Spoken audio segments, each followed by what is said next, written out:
Hello, and welcome to the Europast podcast. This podcast is part of the international project Europast, funded from the Horizon Europe Wideera program. Europast tackles contemporary issues in memory studies, memory politics, political discourse, and most importantly, public history, a field of study and practice that explores the ways in which the production of knowledge about history can be rendered more democratic, open, collaborative, and empowering, as well as the challenges associated with this process. In this podcast, members of the project team talk to public history practitioners, researchers, historians, activists, filmmakers, and many others about the developments, challenges, and implications of this fascinating approach of dealing with the past. If you would like to know more about the project, follow Europast on Facebook and Twitter. We hope you enjoyed today's episode.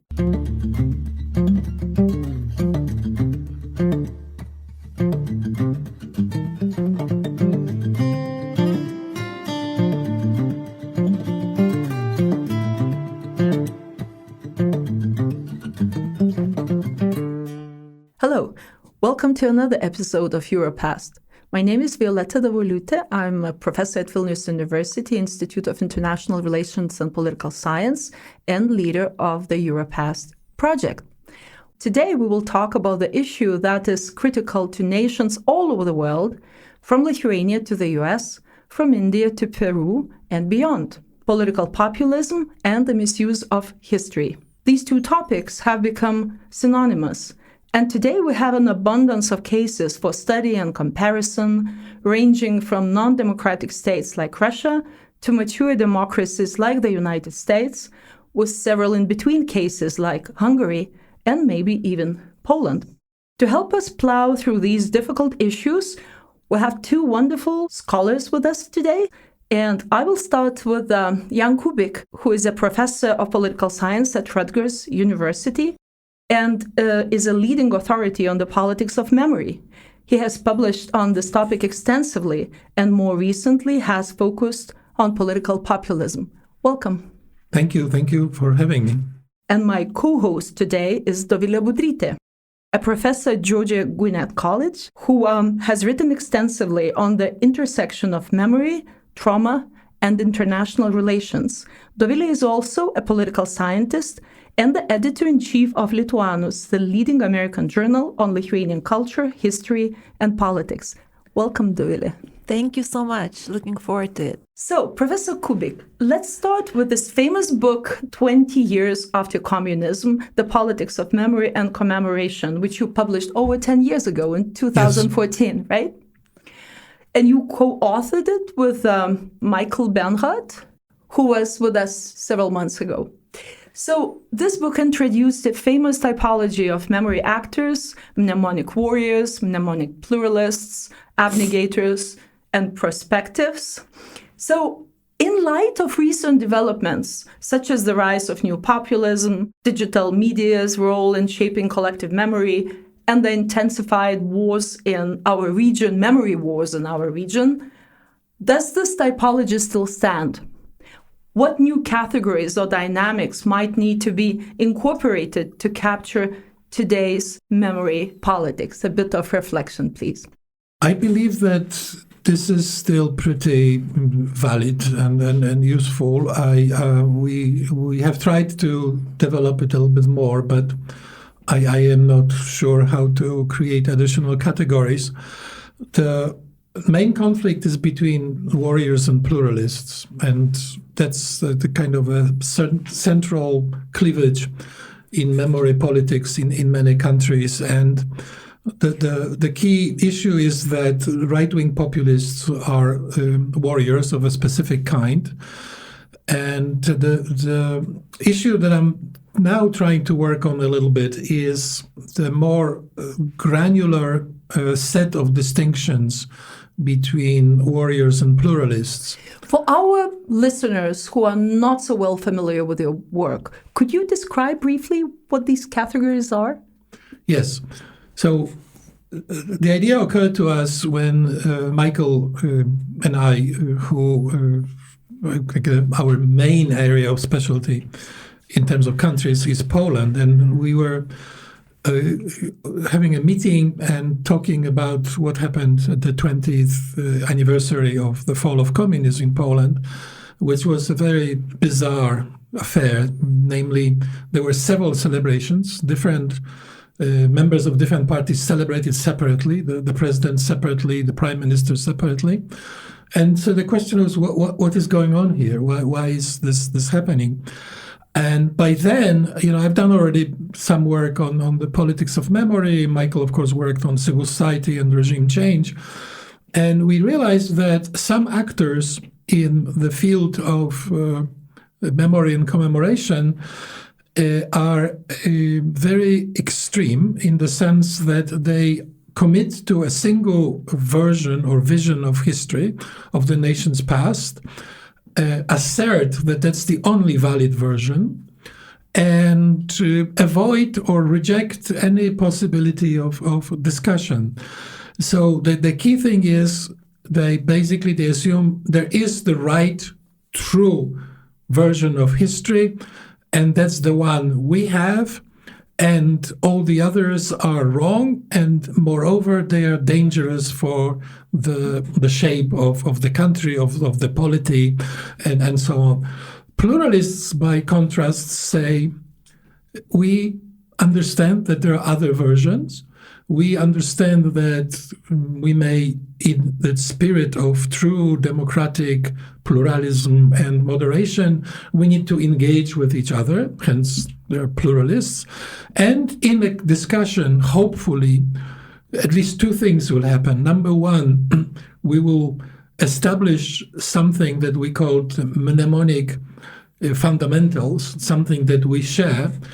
And then we will discuss on the basis of those fundamentals our differences, and maybe even if we don't achieve consensus, we will somehow peacefully agree to disagree in a civilized way. Abnegators, which was and is, I think, an important category, simply say we're not interested in the politics of history. We just don't play that game. And they just do not. And progressives or perspectives, that was our thinking about communism and about Soviet-style socialism, that at that time dominant, or at least asserted to be dominant paradigm of thinking, some version of Marxist-Leninism, was that we need to look to the future. And also the legitimacy of the system was coming from the future. So instead of looking back, the whole philosophy sort of looking into equally, I would say, fictional future as most of those pasts that right-wing populist mnemonic warriors constructed are, to some degree at least, fictional. So those are those four types. And what's left on the stage really with in a very visible and impactful way are pluralists and warriors. And, I believe that this is one of the central issues in the culture war that dominates politics to a large degree these days. Thank you so much for this very insightful answer. And let us continue with the state of current politics. And right now we talk a lot about populism. So my question will be about populism. How do you see populist movements engaging with historical discourse? Do they primarily distort national histories to serve their political aims? Or do they also reflect on deeper social struggles of identity, recognition, belonging? Right. So let me, if I may, quickly give you my definition of populism, because that's helpful. a term that is used in many different ways. So in the projects I run and in the most recent writing, I define populism in two steps. First, populism. Then second step is right-wing populism. Populism in general has four features in this conceptualization. Number one, the society is seen as divided into two homogeneous, and this is important, homogeneous units, the people and the elite. This is complete sociological fiction because societies are very divided, and the composition of both the people and the elite changes over time, and you have interest groups, you have classes, you have all kinds of strata. We have a complex modern society. The vision is maximally simplifying, right? You cannot go. You could say society, but you'd say, well, there are two elements only in this vision. Second, the relationship between those two elements is antagonism. So they are in some kind of constant conflict. Third, there is the concept of Manichaean dualism. So Manichaeism is the old religion which sees the world as the stage for the conflict between the forces of evil and the forces of good. So we're trying to trace in the populist rhetoric, performances, images, the signs of Manichaean dichotomy. Sometimes they're very prominent, sometimes less so. Fourth feature, that's very important and sometimes forgotten, is a specific version of volonté générale, the general will of the people, which goes back to Jean-Jacques Rousseau, but it is sort of a bastardized, simplified version, which basically means that the will of the people, now this monolithic, homogeneous people, is knowable. It is known to some actors, particularly charismatic leaders of the movement, who know the will of the people. Moreover, they properly and effectively represent it. And, if the relationship works well, people support them and see them as those kind of messiahs almost of the movement. And then, if you know the will of the people, if you are the proper leader, the only thing that remains to be done is to implement the will of the people, which means, and that's a tremendous consequence of this way of thinking, that the system of checks and balances and constraints by law and, various institutions of the democratic process as we understand them usually is out of the window. It is not applicable. So that's populism. Now, the main axis of conflict in populism is vertical. The people versus the elite. People are good, the elite is bad. This is this Manichaeism. Then, we call it, populism thickens when you introduce the horizontal axis. So you have good people and bad people. Bad people can be the people of different ethnicity, different religion, different race. They can be immigrants, all kinds of people that the doctrine defines as wrong, bad.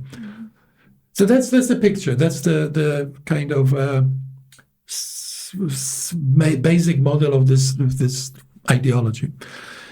So when you think about all those elements, all of them actually, all of them are one way or another touching on some conception of collective identity. Who are the people? Where is the antagonist coming from? How the will of people can be expressed? What is, our particular version of Manichaean binarism, given our history? All of this requires some form of application of some vision of the past. And what comes in is they, of course, pick, to simplify things a little bit, they pick from the possible interpretations, versions of the narrative about the past, they pick those that fit those 5 elements of the doctrine. And so in a way, the ideology drives the selection process of not only which elements of the past are going to be told, but also how they're going to be told. Mm-hmm. And they're going to be told under this more or less powerfully expressed binarism. Hence, they are fitting very nicely the category of memory warriors. All right. So it's almost like populists are creating Manichaean politics of memory. Yes, they do. They actually is exactly right. Yes. Thank you. That's very interesting. So talking about the engagement with history and this historical falsehoods. What can be done in a democratic country to counter the misuse of history and the circulation of historical falsehoods? Yeah, that's the question. Well, I guess the answer is education, education, education, and I believe very strongly starting perhaps in kindergarten already with little kids, and it should be a part and parcel of democratic education. So, my wife works with little kids, and she believes very strongly that you have to teach the basics of civics, democratic civics, from the very early age on. But, taking examples even from the US, people who are in the government, a lot of them are extremely well educated. They are Harvard graduates, Princeton graduates, and so on. And does not prevent them from, recycling historical falsehoods. So what's happening there? I understand this motto, education, education, education. But what do we think when we look at these examples? It's maybe a bit of a digression, but... No, it's absolutely a key point. And so maybe it tells you something about the quality of education at Harvard and Princeton, I don't know. But and I don't want to be glib, but I believe, I'm thinking about it a lot, what makes people tick? I mean, why do they do things like that, which, look somewhat cynical, at least for some of them. Yeah. I am a great kind of follower of Max Weber and some of his categories. And so he has this very useful distinction. My students hear it from me all the time, between value rational and instrumental rational thinking. I assume, because I don't know, I'm not a psychologist and it's not easy to detect, some people believe in this stuff, even if they go through education that should sensitize them to pluralism, democratic debate. They go through those elite institutions, but deep in their hearts, they believe in the truth. There's one truth. Mm-hmm. And at the end, that's who they are. Okay, so we have to assume, that's how the world works. Some are absolutely cynical. They're instrumental rational. And there are many examples. They choose, one of my favorite examples is Viktor Orban, who was, liberal, leaning left, and then figured out at some point in his life that he has a more sort of political field to control on the right side and switched. So it's pretty cynical. It's calculated. I think that Kaczynski, for example, in Poland is more kind of value rational, that he believes some of that stuff, which sometimes sounds a bit kind of bizarre, stretched, like the Polish Catholicism is the cultural material will save Europe for itself and stuff like that. He says those things, right? So what can we do? I mean, that's another part of education, maybe in this case not historical but civic, really, rules of proper debate with telling people that the debate is not to win over another person's view, but to truly engage in a common exercise of arriving at some compromise. At the essence of my thinking, no matter how I try to start in whichever way I go, I arrive at the same point. The principal virtue of democracy is moderation. And that goes all the way back to Aristotle. And there's nothing, there's no way around it. Moderation means compromise. Mm-hmm. That's the essential thing that must happen in democracy. And if people refuse to compromise, and those are warriors, by definition, right? The other side, pluralists, must do their best to convince the largest segment of the society that the warriors are dangerous to democracy. I don't have any better answer. It's a constant struggle to try to clearly specify and then implement the rules of the democratic game. Yes, indeed. Thank you for reminding us the importance of compromise. I think we very often forget this, especially in polarized societies like in the United States today. Definitely compromise sometimes seems to be forgotten. But I'd like to ask about non-democratic countries, right? Because we see this democratic backsliding. We see countries like Russia. where the government seeks to control historical narratives. In those situations, in non-democratic countries, can public history function as a form of resistance? Well, if they are allowed to function, yes. Yeah. I mean, I am a long-time student of social movement protests and rebellions against the oppressive rule. Yeah, whatever works. It's as long as there is something going on, that people are cultivating more pluralistic, democratic, more complex thinking. Another thing about the warriors and populists is that they are dichotomizing everything. The reality is not like that. Mm-hmm. I mean, we always create some simplified models of reality, but they need to be more complex. There must be a room for shades of gray, for change, for evolution, for some room where a compromise can be built. And that's what we need to try to do and encourage, even if it's looks at a given moment in time hopeless. Right. So Putin's regime becomes increasingly oppressive. It's increasingly more difficult, right? But then there's the role of diaspora. We know from the studies of Soviet-type systems that in those countries that eventually managed to move forward, particularly Poland, the diaspora was incredibly important, and the underground publications smuggled or publications from Paris, for example, in the Polish case from the famous publisher Kultura, they were smuggled wherever you could. They were published in small, tiny books. You could put them in your pocket.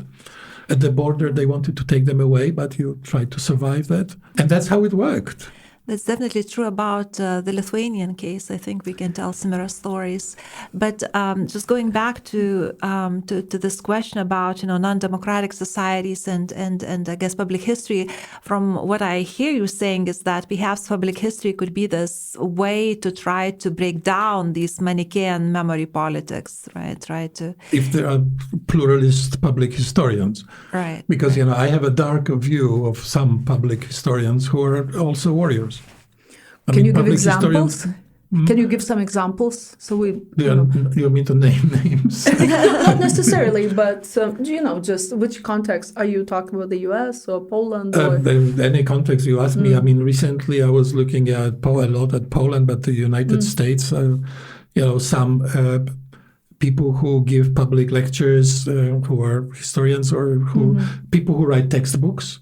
Right. Like historians who write textbooks for high school. Both in the, as you know, right? We ended up in the situation in the United States where one publishing house publishes different textbook for Texas and different for California. Yes. Wow. Right? One has much more on, say, the civil rights movements, and guess which one, and then slavery than the other. It's horrific because part of the role of history is to build a nation, to create a nation. That literally if you start teaching two different histories, and then you are pushing people away from each other. In Poland, there was a major scandal with the textbook produced by the right-wing populist government for high schools. Many teachers teachers refused to teach it. What happened to it now? It happened, it was in the schools until the election of 2023. But now not used anymore? No, now I understand it was removed. I don't know whether it's relevant or not, but I remembered something. Talking about diaspora, recently I was at a conference in Berlin, and there was a presentation, I think, by Felix Krawczyk. He is a political scientist, from works in Berlin. Yeah. And so they did a study on second and third generation Russian migrants and their attitudes towards, narrative of World War II and the Russian war now and so on. And their findings were that the third generation, at least the people that they interviewed, I think 70 or 80 interviews, I'm not sure. This generation is much more attached to these narratives, this heroic narrative of World War II, almost the missionary role of Russia and the USSR, and supportive of the war in Ukraine and so on. Third generation, much more so in their interpretation than their parents. So I'm just wondering, these were people who are born and brought up in a democratic state like Germany. How would you guys interpret it? Political socialization, right? This is what we teach in political science classes 101. But if I remember correctly, there are many agents of political socialization, and family and religion are more important very, very often than formal education. So I think when we talk about education, we don't just mean formal education, but I think we mean different aspects of education. And if what they're hearing from their parents, but probably social media too. And social media too, absolutely. I think probably even more than their parents, because their parents were more liberal, according to that study. It was not published then. So, but I think there were parents more liberal, so that's also somehow generational. It's a rebellion. But I think there's another factor in this case, I would suspect, and one would have to study it a little bit more, is the general sense of malaise and for whatever reason, frustration.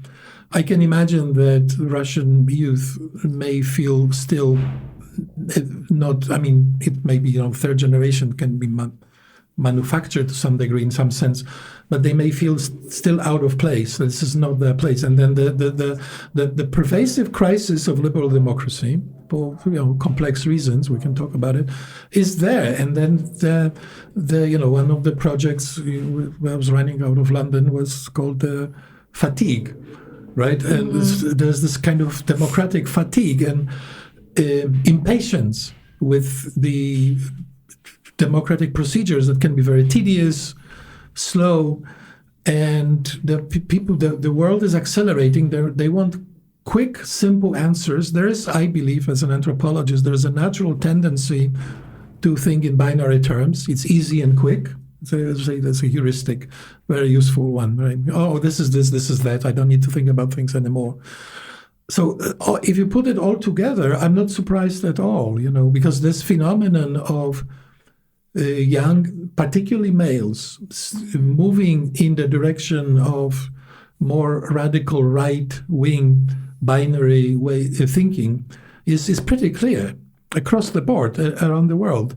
So in a particular case of young Russians, there's this push to binarize, and then which narrative do you grab? Or you grab the, Великая Отечественная война.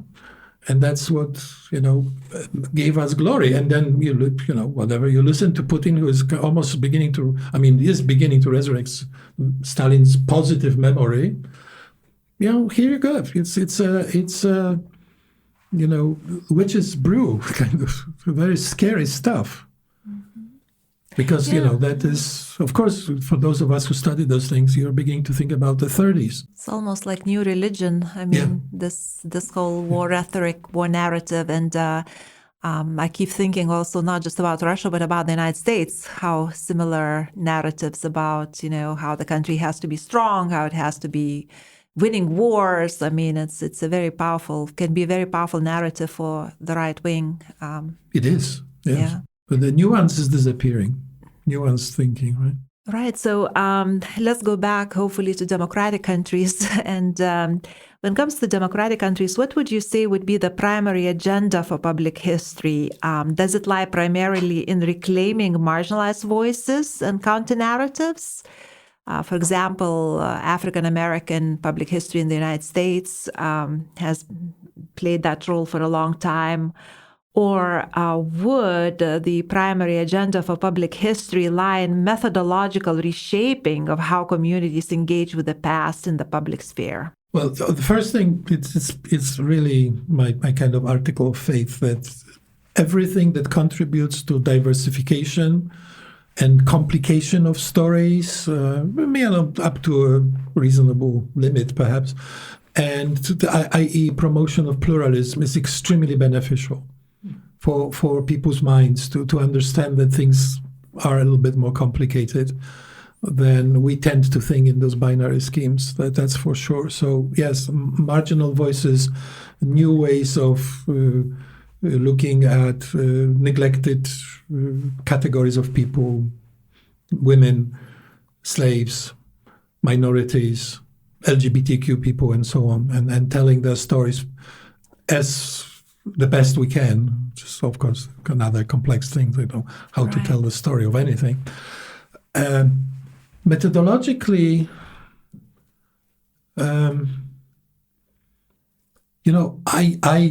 this is what I'm going to say tomorrow, I guess, in my keynote, that I don't tell us, do a preview.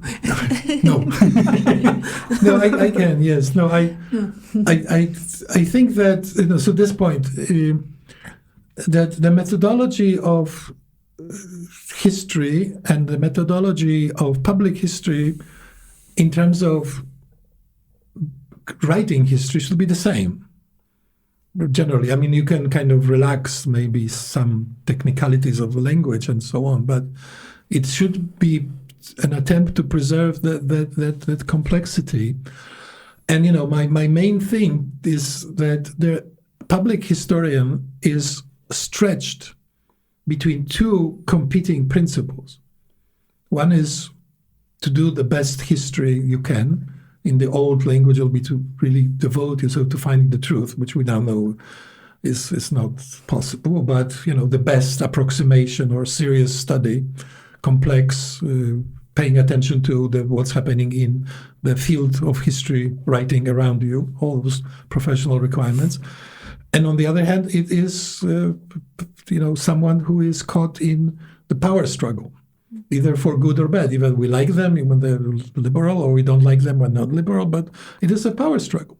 So, I'm going to be using Foucault, knowledge power, and it was kind of as a inevitable tension in any field, but in public history, tremendous tension. Mm-hmm. So you have to find a balance between telling the story, which is the reflection of the best knowledge that a field of professional historians has at the moment, and then it's a normative choice of the public goal you want to serve, right? And if you are a Democrat, you have to tell the story in a way that, reflects that complexities and so on. But, I see many historians who, sometimes prominent, who become public historians, and they are warriors. They just go for a binary story. Mm-hmm. And so that field of public history, to my mind, is pretty much split ideologically as any other field. There's no difference there. Right, and I guess then we have to think about silences that occur in such a struggle where, some stories almost inevitably become silenced. If this is... Absolutely, yeah. The binaries requires silencing. That's right. Too much, yeah. So, yeah. You partially answered another question that we had, whether you believe that participatory and inclusive forms of public engagement with the past meaningfully slow down or even reverse processes of democratic erosion. And if so, then under what social or institutional conditions, we wanted to ask. So yeah, they can if they are democratic and pluralistic. Right. If they're not, then they make the problem worse. So I'm not kind of Pollyannish about public historians being something immune to being ideologically divided and so on. What was the last part of the question? Under what social or institutional conditions? Okay. Yeah, I have my kind of favorite answer, at least for now. It has to be autonomy from governmental power.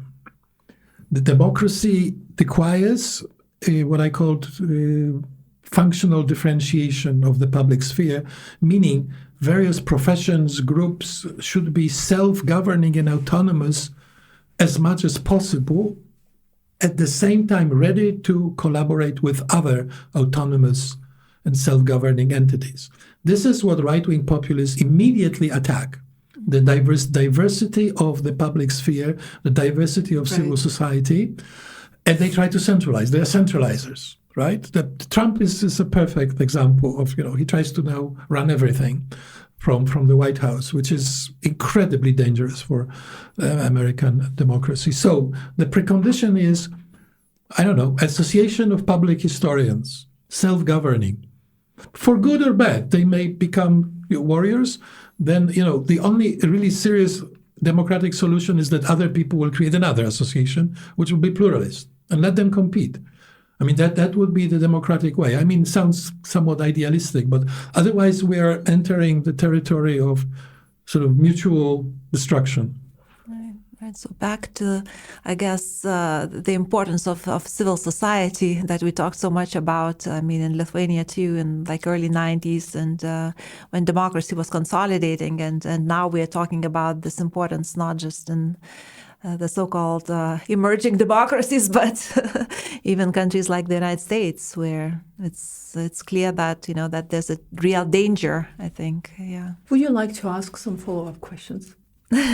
So, how worried are you about democratic backsliding? I mean, we talked a lot about public history being maybe a way to try to at least promote some democratic norms. I mean, and avoid Manichaean memory politics. But how worried are you that perhaps internationally we're moving towards even more democratic backsliding that we have seen so far? You know, the funny thing is, as I told you earlier, I have to teach my class online today, and today's topic is democratic backsliding. We are lucky. So I'm kind of up on my readings. I'm very worried. Yes, and of course I'm not the only one. That somehow the pro-liberal democratic side is dispersed. I don't see the kind of a clear, focused energy. It's a very difficult problem because, you know, we talked about the necessity of pluralism, diversity for democracy, but then a concerted action in the moments of crisis demands centralization. Right? So it's a certain paradox.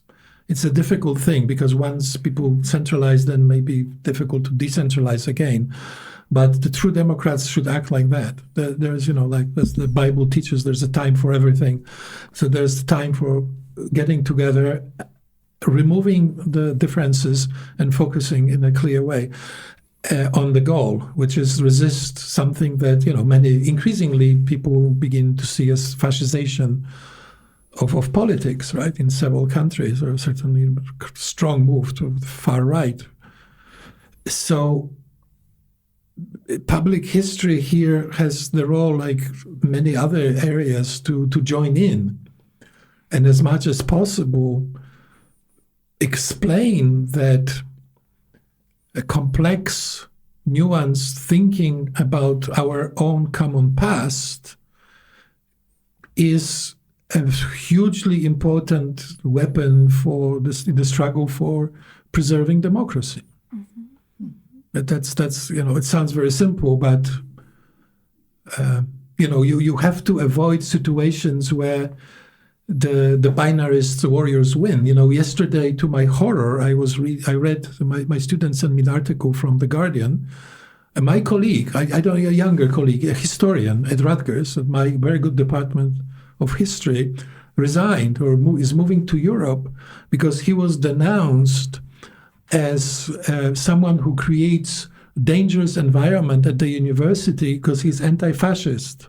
And he was denounced by that organization that Charlie Kirk created, a local chapter at Rutgers, denounced him to, you know, all over the media, particularly Fox News, of course, that they do not feel safe because in his analysis, you know, I don't know what he said and how it was written, but they feel that they are, I guess that's my reconstruction, but understand that they feel that they were labeled fascists or something like that, which in the article he denies. That he was just teaching about the dangers of far right for democracy, and they feel unsafe, poor things, so they denounced him. That is completely unthinkable, you know, in a democratic society. Because you cannot create we know it from communism. You cannot have a culture where you are afraid You don't know who is going to denounce you, and then you may have the consequences may touch your family. And this is what's happening in the United States now, right? So it is absolutely unacceptable and completely insane and extremely dangerous. If they don't like what he is saying, then go and debate it with him. I'm pretty sure he'll be very happy. Open discussion, take position, fine. But the culture of denunciation and this kind of now right-wing cancellation is absolutely detrimental to the quality of public life. So I would like to end on a more positive note. So what inspiring examples do you see in Europe? Something positive, maybe something that is happening in Poland. We talked about the US quite a bit. We talked about Russian Federation, this and that. Surely there are some inspiring examples. Maybe something's happening in Poland and we don't know it, or somewhere else. So, part of my personal interest, but also this work, is my interest in museums and new museums. And Poland has a fantastic explosion of award-winning museums. And, I can name three the major ones. One is the Polish Museum of the History of Jewish Life in Poland, the Museum of Solidarity, which is very close to my heart. I collaborate with them a little bit. This is the most phenomenal museum of any social movement in the world. As far as I know, there's nothing even close. It's a huge, beautiful center based on the very positive, pluralistic memory of the Solidarity movement, which was phenomenal. And it promotes the sort of open culture of debate, exchange, discussion. On the gates of the museum is on the doorway, it's a little poster that says Europe begins here. Right? And then there's the Museum of World War II in Gdańsk also, which is fantastic. And, the main story of the museum is that the war is a horror. It brings suffering. And the right-wing government didn't like it too much. They started tinkering with the exhibition, which was kind of illegal, speaking about autonomy of the museum creators and so on. And I have it in my documentation. One right-wing politician defending those moves said the war is not that bad. I'm paraphrasing, but roughly. The war is not that bad because it does two things. It builds nations and shapes good characters. So this is sheer insanity, to think like that, right? And the museum, of course, shows the tremendously complex suffering of Poland. Of course, Poland suffered tremendous, but others suffered too, right? And so there's too much also international history. The criticism was too many things about, Japanese rape of Chinese women, or what the other things that happened in World War II. Mm-hmm. And then the Poles voted right-wing populists out of power. And the museums were returned to, actually, the Solidarity Museum was never taken over by the right-wing government, mostly because of the institutional setup. The museum is mostly funded by the city of Gdańsk, and has additional separate funding. The central government contributes some. And there was a moment where the central government removed its funding from the Solidarity Center, and there was a call to collect money online on Facebook. And I don't want to exaggerate, but a very short period of time, 48 hours, something like that, people collected enough money to cover the gap. Wow! And that's the example of action. And I was there 2 months ago for the 45th anniversary of the Solidarity Accords from August 1980, and it is still this beautiful, vibrant place full of various activities, teaching activities. They designed, I think I got the numbers right, they designed a museum for 300,000 visitors a year, and they are way more than 2 million. Yeah. So they are kind of hardly managing, but it is just, that's the example. It's a great museum. Yeah. All right. So I think with these positive examples, we could probably end our conversation today. Thank you very much, Professor Jan Kubik. Thank you, Dovilė, and best of luck to you. Thank you. And to Thank you. you.